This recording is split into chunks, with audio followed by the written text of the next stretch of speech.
My dear children, good morning.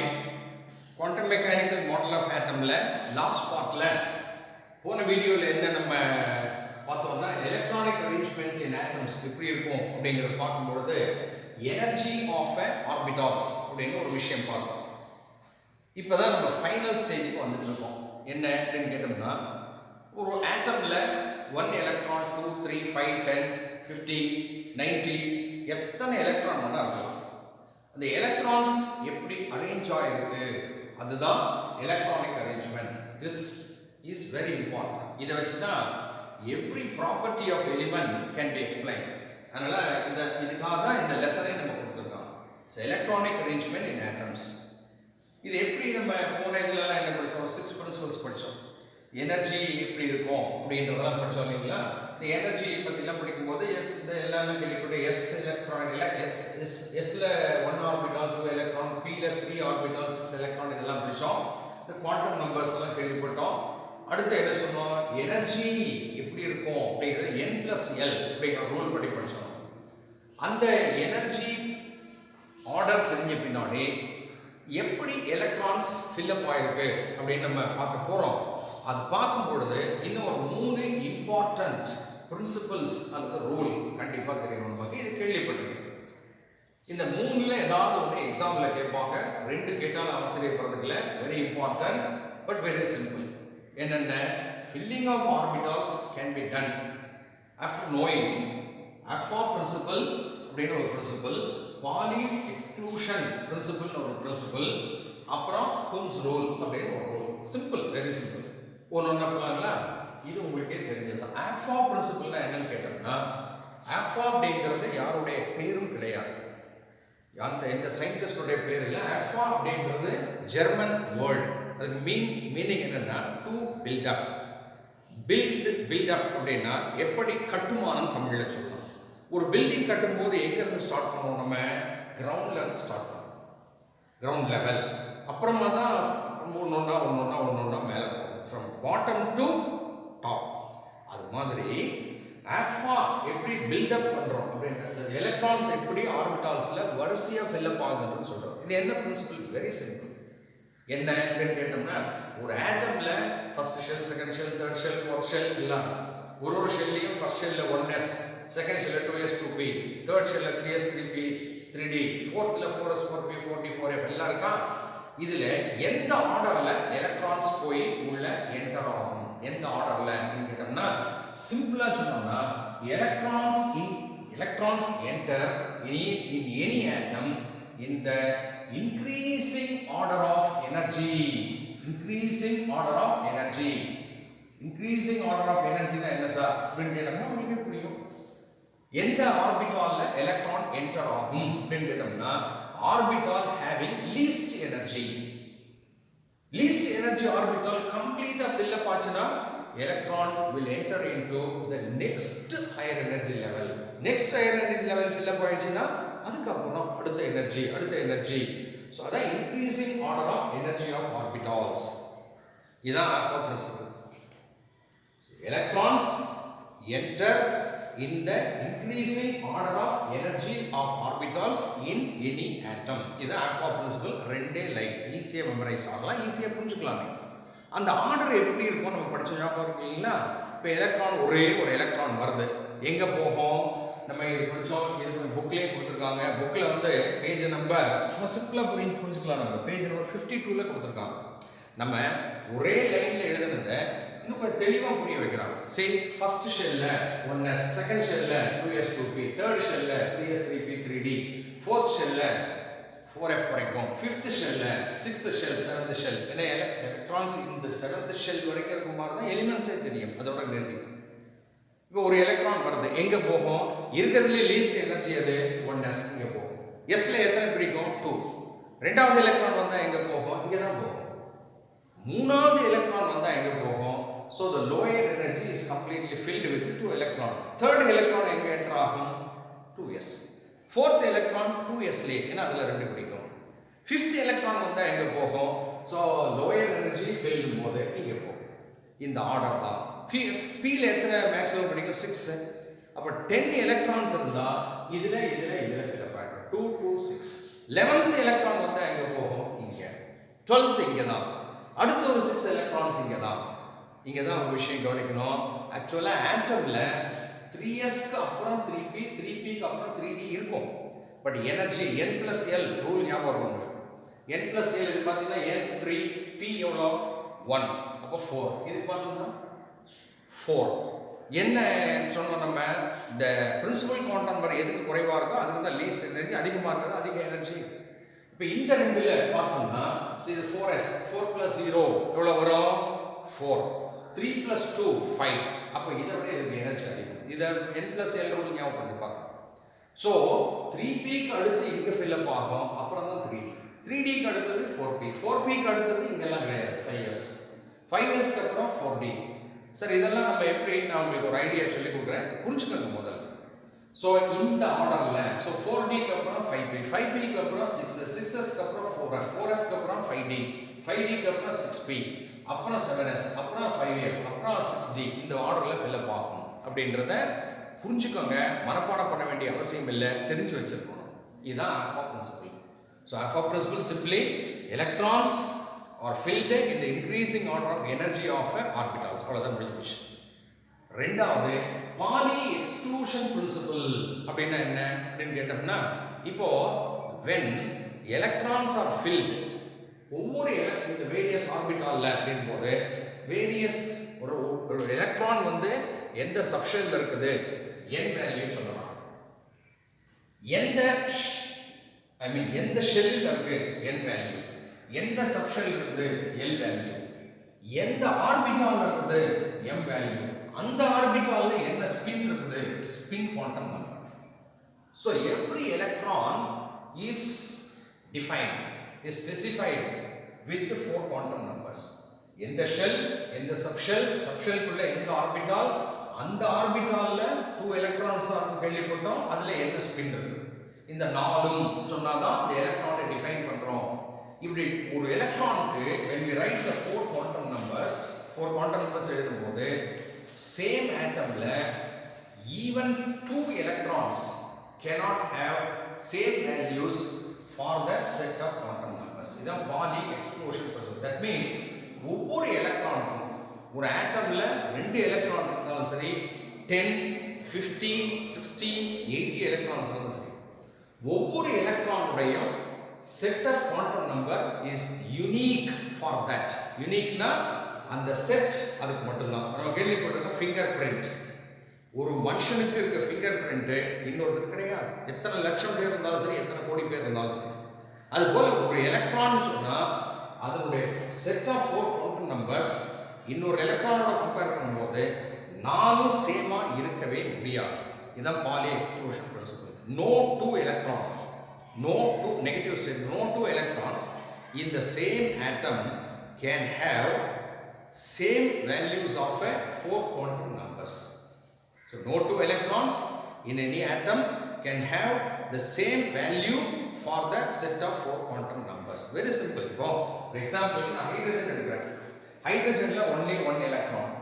அது எங்க இருக்கும்? first shell. அப்ப அதுக்கு என்ன சொல்லலாம்? So 1 s ஆர்பிட்டால்ல இருக்கு, 0 m அப்படின்றது இத வச்சு தான் சொல்றோம். 0 s என்ன? so plus ஆஃப் வெச்சுக்கோங்க. இன் கேஸ் ஹீலியம் எடுக்கிறேன், அதுல 2 எலக்ட்ரான் இருக்கு. 2 எங்க இருக்கு? இந்த 1sல. சோ இது ஃபர்ஸ்ட் எலக்ட்ரானுக்கு. செகண்ட் எலக்ட்ரானுக்கு என்ன சொல்லுவோம்? அதே ஷெல், அதே சப்ஷெல், அதே orbital, but will have opposite spin. நீங்க 10 எலக்ட்ரான் எடுத்தாலும் சரி, இப்போ சரி எல் ஷெல்ல இருக்கிறது பாருங்க, எல் ஷெல்னா எவ்வளோ அப்படின்னு கேட்டோம்னா, எல் ஷெல்லும் போது n = 2, எத்தனை எலக்ட்ரான் இருக்கலாம்? 8 எலக்ட்ரான்ஸ் இருக்கலாம். அப்போ 2s அப்படிங்கிறதுல 2 எலக்ட்ரான் இருக்குன்னு வச்சுக்கோங்க. சும்மா பாருங்களேன். ஸோ 10 எலக்ட்ரான் இருக்க ஒரு ஆட்டம் இருக்கு. 2 எலக்ட்ரான் எங்க இருக்கும்? ஃபர்ஸ்ட் ஷெல்ல இருக்கும். So K shell. மிச்சம் 8 எலக்ட்ரான் எங்க இருக்கும்? செகண்ட் ஷெல்ல. 8க்கு எழுதுனீங்க தனித்தனி வேற வேற வரும். எப்படி 8 எலக்ட்ரான் செகண்ட் ஷெல்ல எடுத்தீங்கன்னு சொன்னீங்கன்னா, ஸோ செகண்ட் ஷெல்ல 8 எலக்ட்ரான் இது விட்டுருங்க. இந்த செகண்ட் ஷெல்ல 8 எலக்ட்ரான்ஸ் இருக்கும். 8 எலக்ட்ரான்ஸ் எப்படி இருக்கும்? ஒரு 2 எலக்ட்ரான் வந்து இதுல 2sல இருக்கும், 6 வந்து pல இருக்கும். ஸோ இன்னொரு சொல்றேன், 2 எலக்ட்ரான்ஸ் இதுல இருக்கு அப்படின்னு கேட்டோம்னா sல, 6 எலக்ட்ரான்ஸ் இதுல இருக்கு pல. நீங்க எழுதி பார்த்தீங்கன்னா புரியும். புக்ல அழகா கொடுத்துருக்காங்க. நான் சும்மா ஒரு வேகமா எழுதி காட்டுறேன். s ல இருக்கும்போது ரெண்டு எலக்ட்ரான் எப்படி எழுதலாம் நம்ம? n equal to 2, l equal to 0, m equal to 0 தான். but s equal to என்ன? plus half, s equal to என்ன? minus half. so இந்த மூணு சேமா இருந்தா கூட ஃபோர்த் டிஃபர் ஆகும். இந்த p ல 6 எலக்ட்ரான் இருக்கு இல்லையா? 6க்கு என்ன இருக்கும் அப்படிங்கிறது n equal to 2 னே இருக்கும். 6க்குமே நான் எழுதி காட்டலாம். ஆச்சுங்களா? l equal to என்ன வரும்? 1. 6க்குமே l equal to 1 தான் வரும். பட் m எப்படி ஆகும் அப்படின்னு கேட்டோம்னா m உங்களுக்கு தெரியும். இந்த ஆர்பிட்டாலுக்கு என்ன வரும்? இது l 1ன்னா -1 0 +1. அப்ப இதுக்கு -1 இது 0 இது +1. அப்ப இதுக்கு என்ன போவோம்? -1 -1. s equal to என்ன சொல்லுவோம் நம்ம? plus of s equal to என்ன வரும்? minus of. இங்க இருக்கிறதுக்கு என்ன வரும் அப்படின்னு கேட்டோம்னா இதெல்லாம் சேமா வரும். m equal to 0 0. s is plus of minus of. அடுத்த ரெண்டு எலக்ட்ரான் போனீங்கன்னா m இது ரெண்டு சேம். m equal to +1. இது மாறும். சோ நீங்க எத்தனை 100 எலக்ட்ரான் இருந்தாலும் சரி ஒவ்வொரு எலக்ட்ரானுடைய செட் ஆஃப் குவாண்டம் நம்பரும் டிஃபர்ஸ். இதுதான் பாலி எக்ஸ்க்ளூஷன் பிரின்சிபல். இதிலிருந்து தான் என்ன முடிவு பண்ணினோம்னு சொன்னா an orbital can have just 2 electron. இதுல ரெண்டு தான். 6 electron 3 orbital, 10 electron 5 orbital, 14 electron 7 orbitals. So இதுல தான் முடிவு பண்ணினோம். இதுதான் பாலி எக்ஸ்க்ளூஷன் பிரின்சிபல். முக்கியமான இன்னொரு ரூல் ஹுன்ஸ் ரூல் அப்படின்னு வரும். அது என்னது? இந்த ரூல் கேட்போம். என்ன ஹுன்ஸ் ரூல் அப்படின்னு எடுத்தோம்னா இப்போ நம்ம இந்த ஆர்பிட்டல்ஸ் 1s க்கு அப்புறம் 2s, 2s க்கு அப்புறம் 3p, 3p க்கு அப்புறம் இதெல்லாம் போறோம். டீஜெனரேட்னா சேம் p சப்ஷெல் இருக்குது. p சப்ஷெல் போது இங்க px இருக்குது, py இருக்குது, pz இருக்குது. 1 எலக்ட்ரான் இருக்கு. எங்க ஃபில் அப் ஆகும்? இங்க இப்படி போடலாம். செகண்ட் எலக்ட்ரான் வந்தது. p ல செகண்ட் எலக்ட்ரான் வருது. ரெண்டு சான்ஸ் இருக்கு. என்ன அப்படின்னு கேட்டோம்னா second electron can enter into the next orbital or can pair up. so second orbital போலாம் அல்லது அதே ஆர்பிட்டால்ல pair up ஆகலாம். இதுல என்ன நடக்கும்? what happens அப்படிங்கறது சொல்றது தான் ஹுன்ஸ் ரூல். இந்த ஹுன்ஸ் ரூல் நான் என்னன்னு சொல்றேன். நீங்களே அதுல இருந்து இதுல எது கரெக்ட்னு சொல்லலாம். என்ன அப்படின்னு கேட்டோம்னா pairing pairing in an orbital will take place only when all the available orbitals contain at least 1 electron each. All the available orbital contain at least 1 electron each. அப்படின்னா என்ன மீன் பண்றோம்? இதுதான் ஒரு எலக்ட்ரான். ஆச்சுங்களா? பேரிங் நடக்கணும்னா என்ன இருக்கணுமா? all the available vacant orbital இருக்கு இல்லைங்களா? இதெல்லாம் எப்படி இருந்தா தான் பேரிங் நடக்குமா? contain at least 1 electron each. இப்படி இருந்தா தான் பேரிங் நடக்கும். இப்படி இருக்கும்போது பேரிங் நடக்குமா? நடக்காது. ஏன்? அவைலபிள் வேக்கன்ட் ஆர்பிட்டால் இருக்குது. ஸோ அந்த வேக்கன்ட் ஆர்பிட்டால் இருக்கும். சிம்பிளா எப்படி சொல்லலாம்? வேக்கன்ட் ஆர்பிட்டால் இருக்க வரைக்கும் சேம் சப்ஷெல்ல pairing will not take place. Vacant orbital இருக்குது பேரிங் நடக்காது. பேரிங் நடக்கணும்னா all the available orbitals should contain at least 1 electron each. இப்போ இப்படிதான். இப்போ இதில் எது அப்படின்னு கேட்டோம்னா இப்போ இதுவான்னு கேட்டோம்னா இதுதான் நடக்கும், இது நடக்காது. பேரிங் எப்போ சார் நடக்கும்? இப்போ ஃபர்ஸ்ட் எலக்ட்ரான் வந்தாச்சு, செகண்ட் எலக்ட்ரான் வந்தாச்சு, தேர்ட் எலக்ட்ரான் வந்தாச்சு. பி சப்ஷெல் பொறுத்த வரைக்கும் ஃபோர்த் எலக்ட்ரான் வந்தாதான் பேரிங் நடக்கும். டில எத்தனை எலக்ட்ரான் நீங்களே நினைச்சு பாருங்க. டில பாருங்க 5 ஆர்பிட்டல்ஸ். எத்தனை எலக்ட்ரான் இருக்கும்போது பேரிங் நடக்காது? D1, D2, D3, D4, D5 வரைக்கும் நடக்காது. எப்போ நடக்கும்?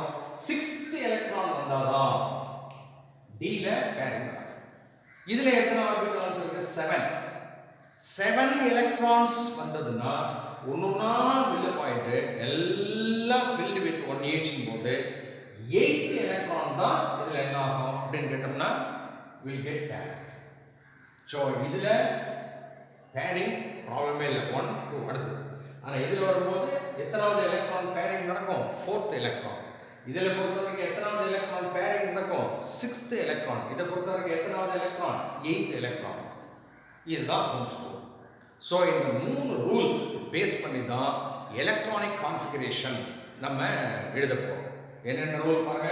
ஒன்று வந்து alpha principle, very simple. Electrons are filled in the increasing order of energy of orbitals. Lower energy filled first, then next energy. அடுத்து வந்து Pauli exclusion principle. இது சிம்பிளா இப்படி வச்சுக்கலாம் நம்ம. An orbital can have 2 electrons only with opposite spin. அடுத்து Holmes ரூல்ல வரும்போது degenerate orbitals. Degenerateனா same energy with orbitals இருக்கும்போது degenerate orbitals.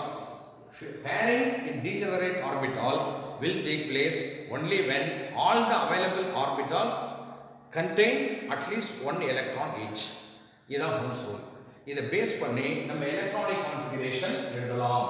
எழுதும்போது எப்படி அதை எழுதுறோம் அப்படின்னு பார்த்தோம்னா சிம்பிளி ஒரு எலிமெண்ட் இருக்கு, ஹைட்ரஜன் இருக்கு, அதில் எத்தனை எலக்ட்ரான்றது அட்டாமிக் நம்பர் 1 எலக்ட்ரான். இதனோட எலக்ட்ரானிக் ஸ்ட்ரக்சர் எப்படி நம்ம எழுதலாம்னு கேட்டோம்னா முதல்ல இந்த பிரின்சிபல் குவாண்டம் நம்பர் வேல்யூ எழுதணும். அடுத்தது அசிமுத்தால் குவாண்டம் நம்பர் வேல்யூவோட கரஸ்பாண்டிங் சப்ஷன்ல மென்ஷன் பண்ணணும். இப்போ 0னா எஸ், 1னா பி, 2ன்னு சொன்னா டி, 3ன்னு சொன்னா எஃப். இது வந்து குவாண்டம் நம்பர் எழுதணும், இந்த சிம்பிள் எழுதணும் எஸ்பிடிஎஃப்னு சொல்லி. எத்தனை எலக்ட்ரான் அதில் இருக்குன்றத இங்கே போடலாம். சரி, ஹைட்ரஜன் எடுத்தீங்களா, 1 எலக்ட்ரான் எங்க இருக்குது? First shell, principal quantum number. எந்த சப்ஷெல்ல இருக்குது? எஸ். This l value 0. எத்தனை எலக்ட்ரான் இருக்குது? 1. இப்படி எழுதணும். நம்ம பிக்டோரியலா போடணும்னு சொன்னா சிம்பிளி தான் இப்படி போட்டு இது 1s மேலே கீழே எங்க போடுங்க, இப்படி போடலாம். இதே ஹீலியம் இருக்கிற நானு ஹீலியம் அட்டாமிக் நம்பர் 2 எப்படி எழுதுவீங்க? 1s2. இதை எப்படி ரெப்ரசன்ட் பண்ணலாம்? நம்ம 1s போட்டு இப்படி போட்டா இது ஸ்பின்னை ரெப்ரசன்ட் பண்றதா வச்சு. லித்தியம் எழுதுறீங்க 3 அப்படின்னு எடுத்தா இது 1s3 எழுதலாமா? நோ. ஏன்? எஸ். இதுல வந்து only 2 can be present. அடுத்தது எங்க போகும்? 2s. இதோ 1s அப்புறம் 2s. இதுல எத்தனை போடலாம்? 3. I mean 1. இது எப்படி ரெப்ரசன்ட் பண்ணுவீங்க அப்படின்னா 1sல 2, 2sல 1. அது மாதிரி ஹீலியம் இதே போலாம். 4 இது 1s2, 2s2. ஸோ இதுல 1s2, 2s2. ஸோ நெக்ஸ்ட் வரீங்க ஹீலியம் அடுத்தது beryllium, sorry boron 5, sorry mark சொல்லுங்க, பெரிலியம் 4, போரான் 5. இது எப்படி எழுதுங்க? 1s2, 2s2, 2p1. ஸோ இதே தான் 1s2, 2s2, 2p1 அப்படின்னு சொல்லும்போது 1. கார்பன் 6 வரும்போது 1s2, 2s2, 2p2. 1s2, 2s2 எல்லாம் ஓகே. 2p2 இங்க தான் நம்ம அந்த ஹோம்ஸ் ரூல் பண்ணணும். எப்படி? 1 எலக்ட்ரான் p2 ல second goes to next vacant. நைட்ரஜன்ல இங்க இந்த 7 சொல்லும்போது 8 ன்னு சொல்லும்போது இங்க 9 போது இங்க 10 ங்கும் போது இது போல எழுதிட்டே போலாம். இதை நம்ம மெமரைஸ் பண்ண வேண்டிய அவசியம் இல்லை. பட் இதை பேஸ் பண்ணி நிறைய கொஷின்ஸ் நம்ம பப்ளிக் எக்ஸாமில் 11th 12th ரெண்டுலையுமே எழுத வேண்டியது. அப்போ இதெல்லாம் மனப்பாடம் பண்ணுமா சார்? ஒன்றும் தேவையில்லை. நமக்கு நான் முதலே சொன்ன மாதிரி இந்த கிளாஸ் டேபிள்ஸ் இதில் உங்களுக்கு நடுவில் போனீங்கன்னா சொல்லப்போனால் பேஜ் நம்பர் நம்ம கிளாஸ் ஸ்டாண்டர்டாக கிளாஸ் டேபிள்ஸ் இருக்குது. பேஜ் நம்பர் 55ல் பார்த்தீங்கன்னா உங்களுக்கு அழகாக எலக்ட்ரானிக் கான்ஃபிகரேஷன் கொடுத்துருக்காங்க. நீங்கள் யாரும் எதுவும் மனப்பாடம் பண்ண வேண்டியது. இதை நீங்கள் எடுத்து வச்சு பார்த்தீங்கன்னா உங்களுக்கு புரியும். நம்ம கிளாஸில் வரும்போது பார்க்கலாம், நீங்களே பார்த்தீங்கன்னா புரியும். ஒவ்வொரு அட்டாமிக் நம்பர் கொடுத்து எலிமெண்ட்டுடைய சிம்பிள் கொடுத்து first shell, second shell, third shell எல்லாம் போட்டு அழகாக கொடுத்துருக்காங்க. ஸோ எதுக்கு வேணுமோ நீங்கள் அதை பார்த்து எழுதிக்கலாம், எடுத்து எழுதிக்கலாம். அதில் இது இது கற்றுக்கோங்க. நீங்கள் எந்த எலக்ட்ரானிக் கான்ஃபிகரேஷன் மனப்பாடம் பண்ண வேண்டியது, சரிங்களா? ஸோ இப்போ எதுக்கு வேணால் நீங்கள் எழுதலாம். சே ஃபார் எக்ஸாம்பிள் நான் வந்து இங்கே வரேன், நான் இப்போ 2-3 ஒரு நாலேஜ் எழுதி பார்க்கலாங்களா? ஒரு பேஜ்க்கு பொட்டாசியம் 19 இருக்குன்னு வச்சுக்கோங்க. இது எப்படி எழுதுவீங்க? இதே தான் 1s2 அந்த ஆர்டர் பாருங்க. 2s2, 2p6, 3s2, 3p6, 3p6, 18 முடிஞ்சது. 3pக்கு அடுத்தது என்ன இருக்கும்னு சொன்னா 3d இருக்கு. ஆனா எனர்ஜி எதுக்கு குறையுது? 4s. அப்போ 3d போகாது, 4s. ஸோ நம்ம எழுதும்போது 3D வேகண்டாக இருக்கும்போது அது எது காட்டிக்கிட்டு 4s1 அப்படின்னு சொன்னா போதும். இதே ஸ்காண்டியம் 21 அப்படின்னு வச்சுக்கோங்க. இது எப்படி போவீங்க? 1s2 2s2 2p6 3s2 3p6 18 முடிஞ்சது. 3D இருக்கு, பட் எனர்ஜி படி 3s அப்புறம் 3p 3p அப்புறம் எது ஃபில் ஆகணும்? 4s. 4sல 2 போட்டாச்சு. 20 ஓவர் 21st எலக்ட்ரான் இருக்கு இல்லைங்களா? அது எங்க போகும்? 4s முடிஞ்சது 3d 3d1. சார் இது எழுதும்போது 3p6 அப்புறம் 4s2 போட்டு 3d1 எழுதலாமா? இப்படி எழுதலாமா? எப்படி வேணா எழுதலாம். பெட்டர் இந்த ஆர்டர்ல தான் கிளச் டேபிள்ஸ் போட்டுருப்பாங்க. ஸோ இது நீங்க எதையும் மனப்பாடம் பண்ண வேண்டியதில்லை. கிளச் டேபிள்ஸ் எடுத்து வச்சு இதை அப்படியே பார்த்து எழுதிட்டு போயிட்டே இருக்கலாம். இதில் இன்னும் ஒரே விஷயம், ஒரு 2 விஷயம் இருக்கு. ஸ்டெபிலிட்டி அப்படின்ற ஒரு விஷயம் பார்க்கணும். ஸோ இதுதான் ரைட்டிங் எலக்ட்ரானிக் கான்ஃபிகரேஷன். இதுக்காக தான் இந்த லெசன் ஃபுல்லாக படிச்சோம். அதனால இந்த எலக்ட்ரானிக் கான்ஃபிகரேஷன் எழுதுற மெத்தடை புரிஞ்சுக்கோங்க. 2 or 3 டைம்ஸ் படிச்சு பாருங்க. ஒரு 10-20 எலிமெண்ட்ஸ்க்கு எடுத்து நீங்களே எழுதி பாருங்க. கிளச் டேபிள்ஸை ரெஃபர் பண்ணுங்க, கிளியர் ஆகிடும். ஸோ இதுதான் மோஸ்ட் இம்பார்ட்டன்ட். ஸோ இதுதான் எலக்ட்ரானிக் அரேஞ்ச்மெண்ட் ஆஃப் ஆட்டம்ஸ். இது ரிலேட்டடாக ஸ்டெபிலிட்டி அப்படிங்கிற ஒரு விஷயத்தை அடுத்த வீடியோவில் நம்ம